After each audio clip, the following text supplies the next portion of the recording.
여러분, 이 마크가 어떤 건지는 다 알고 계시죠? 혹시나 정확한 의미는 모르시더라도 누구나 다 이 마크를 한 번 정도는 봤을 겁니다. 바로 안중근 의사의 수인인데요. 대한군인 안중근이라고 쓰여 있고요. 네 번째 손가락을 잘라서 이렇게 태극기에다가 수인을 찍었던 그분의 독립을 위한 굳은 결의를 보여주는 수인이라고 할 수 있습니다. 1909년에 안중근 의사는 이제 혼자가 아니라 같이 뜻을 함께하는 11명과 함께 이렇게 네 번째 손가락의 첫 관절을 자르고 혈서로 대한독립이라고 쓰면서 독립운동에 대한 헌신을 다짐한 일이 있었는데요. 그거를 단지동맹이라고 부릅니다. 그런데 이 단지동맹을 기념하는 기념비가 러시아에 있다는 사실을 여러분 혹시 알고 계셨나요? 이번 제2화에서는 안중근 의사의 단지동맹 기념비를 찾아가 보도록 하겠습니다.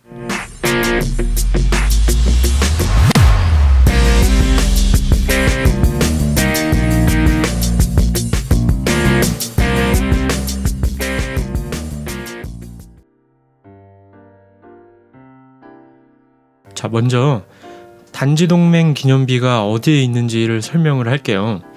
제가 있었던 곳이 블라디보스톡이고 지난 1화에서 루스키 섬을 방문했었죠.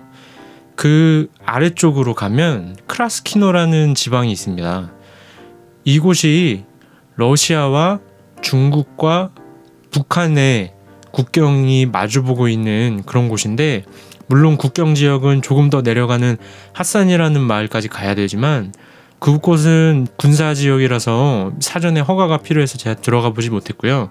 크라스키노에 있는 단지동맹 기념비만을 보고 왔어요. 그래서 제가 루스키 섬에서 한 바퀴 둘러보고 바로 그 같은 날 크라스키노로 출발을 하는데요. 적지 않은 거리이기 때문에 한 번에 도착하지는 못하고 중간에 자루비노라는 곳에 가서 캠핑을 하게 됩니다. 보시면 자루비노라는 곳이 여기 있죠.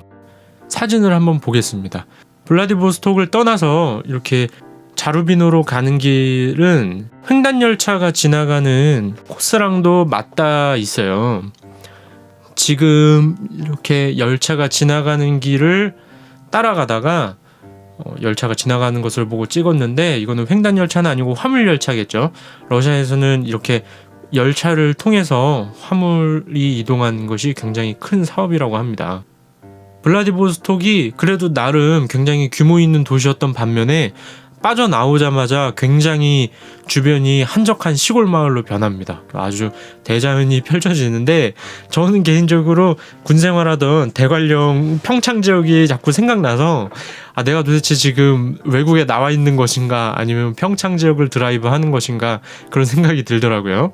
자, 자루비노 마을 입구에 도착해서 찍은 사진입니다. 지금 여기 이제 키릴 문자로 자루비노라고 쓰여 있고요. 자루비노도 마찬가지로 항구 도시인데 블라디보스톡 같이 규모 있는 도시는 아니고 정말 말 그대로 공업 도시라는 어떤 느낌의 장소였습니다. 자, 이렇게 마을 곳곳에 소가 이렇게 방목되고 있어요. 좀 굉장히 처음에는 보고 당황했었는데, 왜냐면은 지금 보시면 알겠지만 이 소에 뿔도 나 있거든요. 그래서 혹시나 얘가 나를 들이받으면 어떡하나 이런 생각도 했었는데, 굉장히 얌전하고, 혹은 얌전한 건지 저를 무시하는 건지 약간 헷갈리지만 마음대로 돌아다니기는 하는데 마을에서 키우는 소더라고요. 그래서 그냥 풀어놓고 이렇게 키우는 것을 앞으로도 계속 볼 수 있습니다. 자, 제가 자루비노에 도착해서 일단은 크라스키노까지는 가지 못하고 해가 질 시간이 돼가지고 캠핑을 하기로 마음을 먹었는데, 캠핑을 하려고 하니까 러시아는 특히 이제 동부는 따로 이렇게 뭐 캠핑장이 조성되어 있거나 하지 않아요. 그래서 와일드 캠핑을 해야 되는데, 아무래도 외국에 나와서 처음으로 하는 캠핑이고 조금 떨리는 마음도 있고, 그래서 사람들이 많은 곳보다는 차라리 좀 외진 곳으로 가자 하는 마음에 이제 길을 가다가 적당한 곳에서 숲길로 빠져서 들어갔는데, 지금 이 사진 같은 경우는 자세히는 보이지 않지만 그 헤드라이트 있는 데까지 풀숲이 우거져 있는 거예요. 제가 그 바로 앞에까지는 멀쩡한 길이었는데 갑자기 이렇게 약간 갈대숲같이 우거진 곳으로 들어가서 이제 당황을 했었고, 캠핑하려고 들어가는 길에 결국에는 이렇게 첫 전복 사고를 당하게 됩니다. 근데 이거 뭐 정말 별게 아니에요. 진짜 여행하면서 수도 없이 넘어집니다.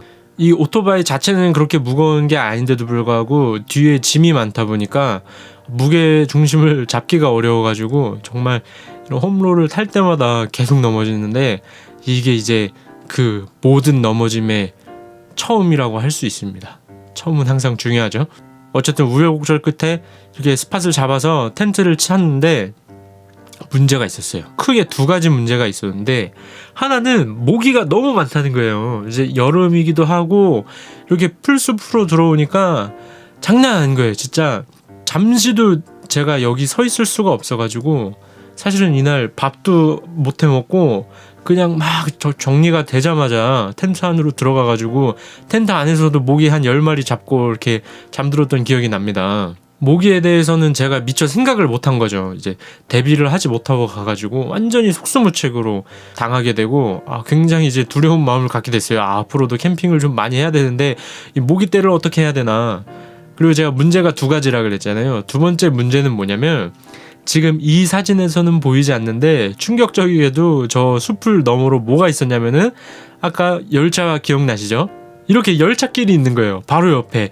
그 한 7m 정도 떨어져 있었을까 싶어요. 근데 이렇게 막 수풀이 우거진 곳에 열차길이 있길래 그래 설마 그냥 이제 옛날에 쓰던 경로가 아닐까, 이런 일말의 희망을 품어봤지만 이 사진 찍고 나서 한 5분인가 있다가 그냥 지나가더라고요. 열차가. 그 기관사가 저를 봐가지고 서로 막 손도 흔들고 그랬는데, 오늘 잠은 다 잤구나. 어쨌든 이제 날이 저물고 있어가지고 더 이상 장소를 옮기기는 어렵고 큰일 났다, 이런 생각을 하고 있었습니다. 그런데 이제 야간에는 운행을 안 하는 것 같더라고요. 다행히 낮 시간에만 그 해질 무렵까지만 열차가 좀 왔다 갔다 하고, 자는 데는 다행히 큰 문제는 없었습니다. 또 이날 밤에 비가 왔어요. 사실 비가 이날 밤에 온 게 아니라 이렇게 자루비노까지 오는 길에도 계속 이제 추적추적 많은 비가 아닌데 이슬비 같이 계속 내렸어요. 그래서 몸이 좀 이렇게 젖어 있고 그런 상태였는데, 그 다음날 일어나니까 뭐 텐트도 젖어 있고 비는 여전히 계속 내리고 있고, 오히려 전날보다 더 내리고 있고, 이제 블라디보스톡을 떠난 지 하루 만에 이렇게 지치다니 정말 와일드 러시아구나 생각을 하면서 제가 이제 크라스키노까지 이동을 합니다. 자루비노에서 크라스키노로 이동하기 위해서 제가 다시 이제 A189 도로를 타고 이동을 했고요. A189 도로가 지금 이렇게 노란 선으로 보이는 도로인데 굉장히 뭔가 이게 고속도로처럼 보이잖아요. 근데 도로 상태가 어떠냐면, 도로 상태가 이렇습니다. 정말 이거는 좀 양호한 도로를 찍은 것 같아요. 약간 포장이 돼 있긴 돼 있는데 옆에는 또 포장이 안 돼 있고, 그리고 포장돼 있는 게 지뢰밭이어가지고 완전히 진짜, 특히 이제 비도 계속 내렸고 진짜 조심조심해서 가지 않으면 안 되는 그런 길이더라고요. 크라스키노에 도착해서 찍은 사진인데, 마을에 도착하니까 벌써 몇 개의 기념비들이 보이더라고요. 그런데 이제 이 기념비들 중에 과연 단지동맹 기념비는 뭘까 이렇게 생각하다가 동상을 먼저 하나 발견을 합니다. 일본군과 싸우다가 순국한 크라스킨 중위의 동상이라고 합니다. 경내 자세로 굉장히 늠름하게 서 있는 모습이고요. 가까운 거리를 계속 둘러봐도 이제 여러 가지 이런 기념비들은 많이 있는데 단지동맹 기념비를 찾을 수가 없는 거예요. 그래서 지나가는 사람을 붙잡고 물어봐도 러시아어로 뭐라고 해야 될지를 모르잖아요. 단지동맹이 러시아어로 도대체 뭐예요? 그래서 검색을 해가지고 구글에 이미지 검색을 해서 이 사진을 보여주면서 여기로 가면 어떻게 해야 되냐, 뭐 어떻게 해야 되냐고 물어본 것도 아니죠. 그냥 막 사진을 보여주면서 궁금해하는 그런 표정을 지은 거죠. 그래서 대답하는 말은 이제 알아들을 수는 없는데 다행히 사람들이 이렇게 손으로 방향을 가르쳐 주어서 알아들었어요. 크라스키노에서 오토바이 타고 한 10분 정도 더 가니까 길 바로 옆으로 안중근 의사 단지동맹 기념비를 발견할 수 있었습니다. 지금 사진에 보이는 것이 이제 단지동맹 기념비에 대한 설명을 기록해 놓은 것인데, 한쪽에는 한글로 써 있고 반대편에는 러시아어로 설명이 적혀 있어요. 그리고 지금 보시는 이 사진이 단지동맹 기념비입니다. 기념비 주변이 그래도 이렇게 너무 시골 동네라서 약간 걱정은 했는데 제초 작업도 다 깔끔하게 돼 있고 생각보다 관리가 그래도 잘 되고 있는 것 같아서 감사한 마음이 들더라고요. 10분 전까지만 해도 완전 비에 젖어서 그리고 모기 때문에 잠도 잘 못 자고 그래서 지친 상태였는데 막상 기념비에 이렇게 도착하니까 뭔가 마음도 뭉클해지고 확 풀어지는 걸 느꼈습니다. 지금 기념비 앞에 이렇게 15개의 돌이 있는데 이거는 이토 히로부미의 15가지 제목을 의미한다고 합니다.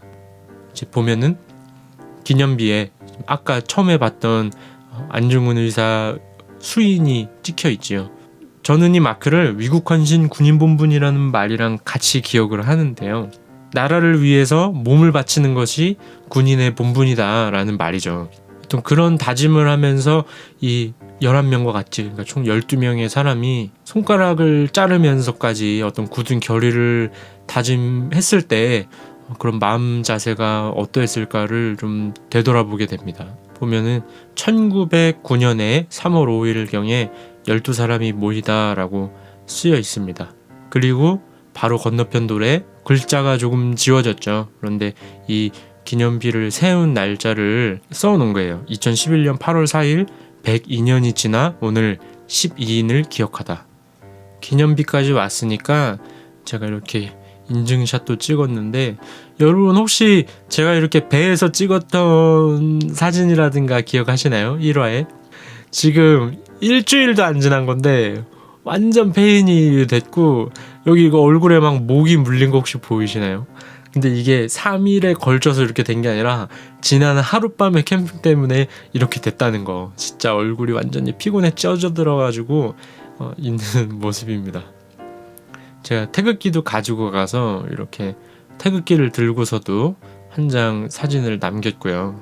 단지동맹 기념비 주변의 이 전체적인 모습이에요. 오른쪽에 있는 길이 제가 크라스키노 마을에서 오토바이 타고 10분 정도 왔다 그랬잖아요. 그 오던 길이고요. 전체적으로 이제 주변 이렇게 제초 작업도 깔끔하게 돼 있고 보존 상태가 아주 괜찮았습니다. 이제 기념비에 가면은 그 바로 옆에 사무실이 있어요. 그래서 러시아 친구 한 명이 관리인인 것 같아요. 제가 오니까 그냥 인사만 하고 들어갔는데 강아지 한 마리가 있어가지고 강아지가 이제 굉장히 저를 반겨하더라고요. 사람이 많이 찾아오지는 못하겠죠. 아무래도 이렇게 외진데에 있으니까. 최근에 한국 사람들도 블라디보스톡에 대해서 많이 알게 돼가지고 여행지로 많이 찾아가는 걸로는 알고 있지만 오토바이 타고도 몇 시간 걸쳐서 이제 자루비누에서 하룻밤 자고 왔으니까 반나절 이상 걸리는 거리에 있고 저야 이제 오토바이를 타고 왔으니까 괜찮지만 대중교통편이 그렇게 좋은 건 아닌 것 같더라고요. 제가 오토바이 타고 오는 길에 그렇게 막 버스가 왔다 갔다 하거나 그런 걸 보진 못해서 그래서 블라디보스톡을 찾아오는 한국 사람들이라도 사실은 단지동맹 기념비까지 가보는 게 쉽지는 않을 것 같아요. 하지만 여러분들이 이렇게 제 여행기를 통해서나마 이런 기념비가 있다는 사실을 좀 아시고 그냥 마음으로 기억해 주시면은 좋지 않을까라는 생각을 해봅니다.